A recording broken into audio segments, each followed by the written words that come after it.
ஆண்டவரும் இரட்சகருமான இயேசு கிறிஸ்துவின் நாமத்திலே உங்கள் அனைவரையும் இந்த காலை வேளையில் அதிகாலையில் ஆண்டவர் இயேசுவோடு இந்த நிகழ்ச்சியில் உங்களை அன்போடு நான் வரவேற்கிறேன்.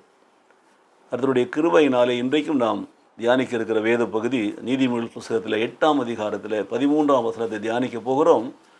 தீமையை வெறுப்பதே கர்த்தருக்கு பயப்படும் பயம், பெருமையையும் அகந்தையையும் தீய வழியையும் புரட்டு வாயையும் நான் வெறுக்கிறேன் என்று கர்த்தர் சொல்லுகிறார். இந்த காலை வேளையில் இந்த நிகழ்ச்சியை பார்த்து கொண்டிருக்கிற எனக்கு அருமையான சகோதரனே சகோதரியே, கர்த்தருக்கு பயப்படுதல் என்பதற்கு ஒரு புதிய விளக்கத்தை நாம் இன்று கேட்கணும் பாருங்கள். So to fear the Lord is to hate evil. தீமையை வெறுக்க வேண்டும், அதுதான் கர்த்தருக்கு பயப்படுதல், பயம். So I hate pride and evil behaviour and perverse speech என்று சொல்லுகிறார்.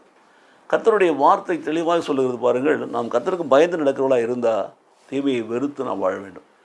தீமையை பக்கத்தில் வைத்துக்கொண்டு நான் ஒரு நாள் பார்க்குறேன், தீமையை தேடி போகிறார்கள், கர்த்தருக்கு பயப்படுன்னு சொல்கிறாங்க. தீமையை கூப்பிட்டு ஃபோன் பண்ணி வரவழைக்கிறாங்க. தீமையை கர்த்தருக்கு பயப்படுன்னு சொல்கிறாங்க. யோசித்து பாருங்கள். கர்த்தருக்கு பயப்படுதுன்னு சொன்னால் தீமையை விட்டு விலக வேண்டும். தீமையோடு தொடர்பு வச்சுக்கக்கூடாது, தொடர்ந்து திரும்பவும் தீமையை செய்யக்கூடாது. அதனால தான் ஆண்டவர் சொல்கிறாரு, யார் இந்த தீமையை தொடர்ந்து தொடர்பில் வைத்திருப்பார்கள், கர்த்தருக்கு பயப்படுகிறேன் என்று சொல்லிக்கொண்டு மாய்மாலமாக பயப்படாமல் தைரியமாக இருக்கிறவங்க வாழ்க்கையில் பார்த்தீங்கன்னா அங்கே என்ன இருக்கும்? அவங்களுக்கெல்லாம் பெருமை இருக்கும். தீமையை வெறுக்காதவர்கள் மாய்மாலமாக கர்த்தருக்கு பயப்படுகிற வாழ்க்கையில் பெருமை இருக்கும், அகந்தை இருக்கும், தீய வழி இருக்கும், புரட்டு வாயாக இருப்பார்கள். மாறி மாறி புரட்டி பேசுகிறது பார்த்தீங்களா? இவர்களும் தான் தீமையை வெறுக்காதவர்கள், அகந்தை உள்ளவர்கள், பெருமை உள்ளவர்கள், தீய வழியிலே நடக்கிறவர்கள், புரட்டு வாய் உள்ளவர்கள். இவர்களை கர்த்தர் வெறுக்கிறார். நான் வெறுக்கிறேன் என்று சொல்லுகிறார். அப்போ நீங்கள் கர்த்தருக்கு பயந்தால் நீங்கள் இவைகளை வெறுக்க வேண்டும். கர்த்தர் உங்களை வெறுக்காமல் இருக்க வேண்டும் என்று சொன்னால் நீங்கள் வெறுக்க வேண்டும். பிரியமானவர்களே, கவனிக்கிறீங்களா?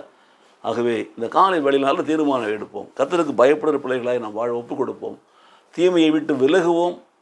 அகந்தை கொள்ளாமல், பெருமை கொள்ளாமல், தீய வழியை விட்டு விலகுவோம். மாத்திரமல்ல, புரட்டி பேசுகிறவர்களாக வாழாமல் நேர்மையாக, உண்மையாக, உத்தமமாக பேசுகிற பிள்ளைகளாக வாழ்வோம். கர்த்தர் நம்மை ஆசீர்வதிப்பாராக. எங்களை நேசிக்கிற நல்ல பிதாவே, இந்த காலை வேளையில் அன்பின் சமூகங்களை தாழ்த்துக்கிறோம். சுவாமி ஆண்டவரே, ஸ்தோத்திரம். கர்த்தருக்கு பயப்படுதல் தீமையை வெறுக்கிற காரியம் என்று சொன்னீர் அல்லவா?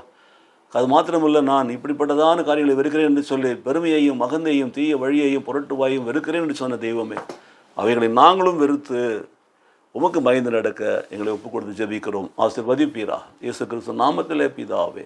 ஆமென், ஆமென்.